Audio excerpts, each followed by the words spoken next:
Yang berhormat Padik Bunta. Terima kasih kepada Tuan Speaker.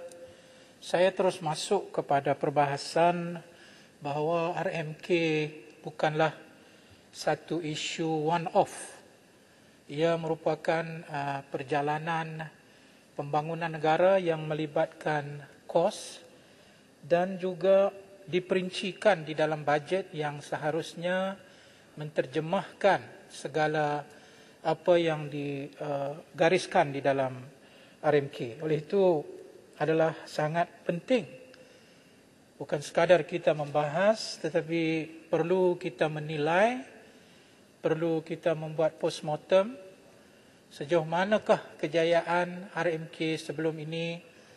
Yang saya boleh bagi satu contoh, jikalau pada tahun 1991 diperkenalkan wawasan 2020 di dalam RMK ke-6, menggandaikan satu wawasan yang jauh, dan Alhamdulillah pada RMK ke-11 kita telah dibentangkan tentang hujung 2020 apa yang kita telah capai.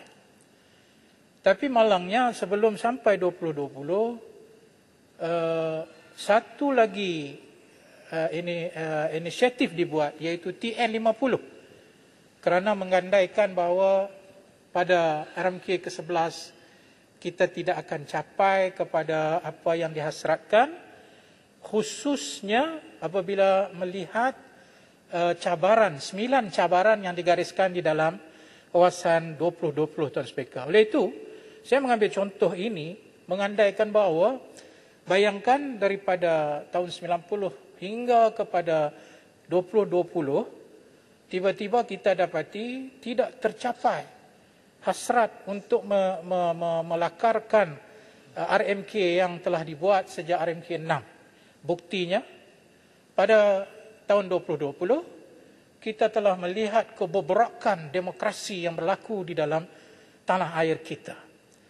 Kita melihat bagaimana teras utama negara tidak dipelihara dalam konteks undang-undang.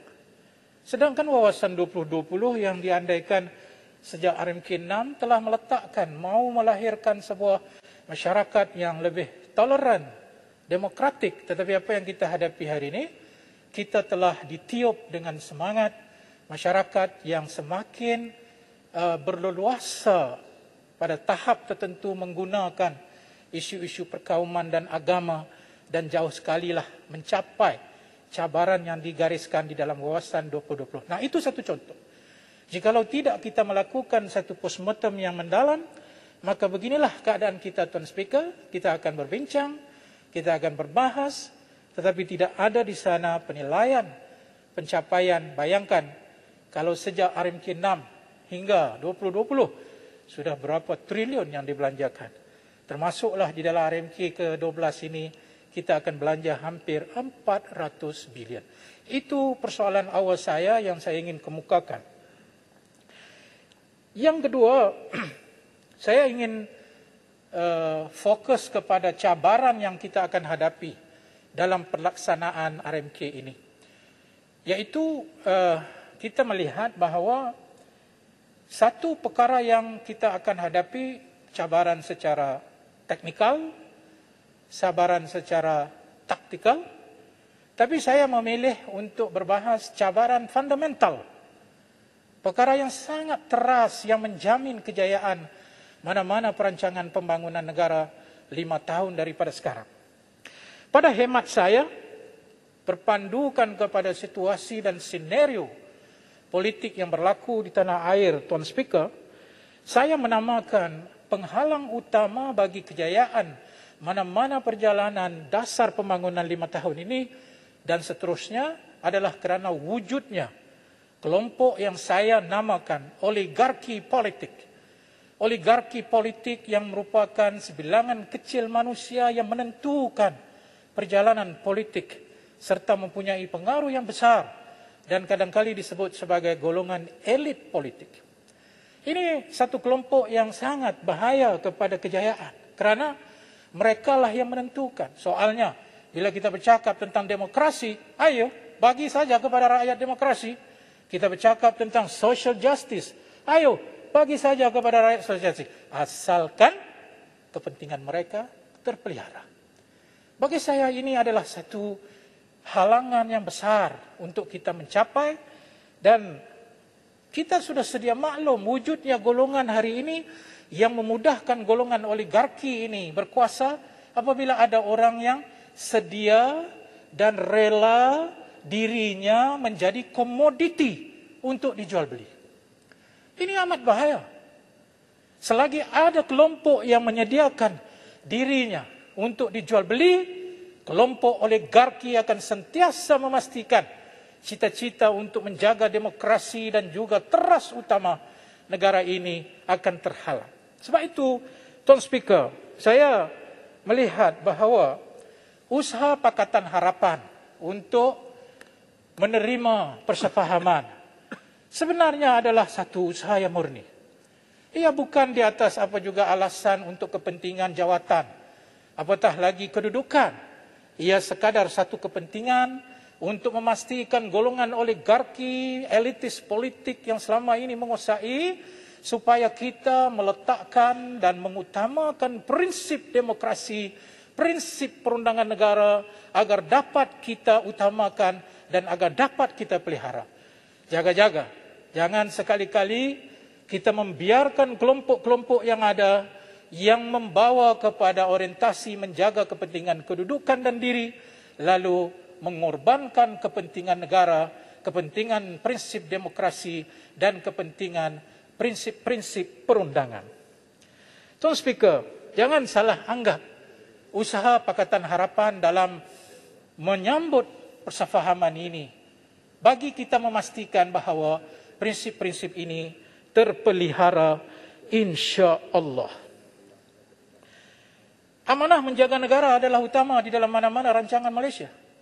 Janganlah kita buat rancangan Malaysia tetapi kita nak agih-agihkan projek kepada kroni-kroni kita. Janganlah kita buat rancangan Malaysia, kita dah susun dah semua. Nak bagi kat siapa, siapa dapat, lalu kita pun bercakap ini adalah perancangan pembangunan negara. Oleh itu, saya ingatkan kepada hadis Nabi SAW, jikalau golongan ini dibiarkan yang saya namakan oligarki dan elitis politik ini, Nabi telah ditanya, mata sa'atu ya Rasulullah, bilakah saat kehancuran? Maka baginda menjawab, idza di'atul amanah, bila amanah itu kamu sia-siakan. Kaifa idha'atuha ya Rasulullah, bagaimana amanah itu disia-siakan? Idza wusidal amru ila ghairi ahlih fantazirus sa'ah, kata Nabi sallallahu alaihi wasallam. Jikalau diberikan urusan ini kepada mereka yang tidak berkelayakan, bukan tak ada kelayakan, ada PhD, ada pengalaman politik, tapi tidak berkelayakan dalam sudut keamanahan. Apabila tidak ada itu, Tuan Speaker, tunggu the day of destruction.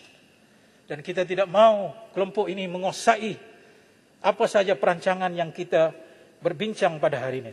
Tuan Speaker, isu Bumi Putra Melayu sentiasa dimasukkan di dalam semua elemen pembangunan negara. Ya, syabas, tahniah, bagus. Kita tahu tonggaknya, orang Melayu perlu dibela. Tapi soalan saya, Melayu apa yang perlu dibela? Melayu apa? Melayu yang tidak amanah? Melayu apa? Melayu kroni? Melayu apa? Melayu yang sudah kaya raya? Lalu apabila gagal, kerajaan juga yang menyelamatkan mereka. Tuan Speaker, selama 2 tahun yang ringkas Pakatan Harapan diberikan amanah, satu contoh institusi orang Melayu Islam 100% yang sebelum kami terima berada dalam keadaan yang cukup parah. Tetapi dalam usaha yang diikat dengan integriti, yang diikat dengan tanggungjawab dan amanah, maka 2 tahun itu telah melihat pemulihan tabung haji. Dan saya ingin jelaskan dalam Dewan yang mulia ini, walaupun tiada siasatan yang dibuka dalam kes tabung haji, tapi saya ingin menegaskan, ada 5 laporan polis dibuat sejak tahun 2018. Hanya pihak peguam negara yang belum membuka siasatan. Oleh itu saya ingin bertanya kepada Menteri Perundangan, bilakah siasatan ini akan dibuat walaupun sudah 5 laporan polis dibuat, dan laporan polis itu ada merit dari sudut ianya menyebabkan isu-isu ketidakamanan, isu-isu penyelewengan dan salah guna kuasa, tapi hingga hari ini belum ada siasatan dibuka. Saya mohon supaya dibuat dan dibuka siasatan oleh pihak peguam negara agar isu Melayu Islam kita nak ajar mesti mengikut integriti dan amanah, barulah orang Melayu, orang Islam boleh maju ke hadapan. Tuan Speaker, bagi mengakhiri ucapan ini, saya tidak akan ketinggalan untuk menyebut isu mampan di dalam RMK ke-12 ini. Isu mampan ini saya ingin bertanya, sejauh manakah secara holistiknya kita bercakap tentang pembangunan mampan, tetapi dalam konteks investment, dalam konteks pelaburan, apakah indikator kemampanan itu diambil kira? Apa yang hari ini dinamakan sebagai pelaburan ESG, yaitu Environmental, Social, and Governance. Kita bercakap tentang kemampanan, tetapi pelaburan yang merosakkan alam sekitar, pelaburan yang tidak menghormati hak asasi manusia dan pekerja, pelaburan yang tidak menghormati isu governance, maka bagaimana pelaburan-pelaburan ini boleh kita biarkan lalu kita bercakap tentang kemampanan? Saya tidak melihat di dalam mana-mana ucapan Perdana Menteri akan ESG, Environmental, Social and Governance Investment, yang sebenarnya merupakan satu pandangan holistik kepada pemacuan ekonomi yang berteraskan kemampanan. Perdana Menteri yang baru punya cabaran yang besar, hapuskan oligarki politik yang menekan, dan juga harus menjadikan orang Melayu dalam konteks perjuangan, dan orang Melayu dalam konteks kita memberikan peruntukan berasaskan kepada amanah, integriti. Innallaha ya'muru bil adli wal ihsan wa ita'i dzil qurba wa yanha 'anil fahsya'i wal munkar ya'izukum la'allakum tadhakkarun. Wassalamualaikum warahmatullahi wabarakatuh. Sekian Tuan Speaker. Waalaikumsalam. Terima kasih Yang Berhormat Padik Bunta.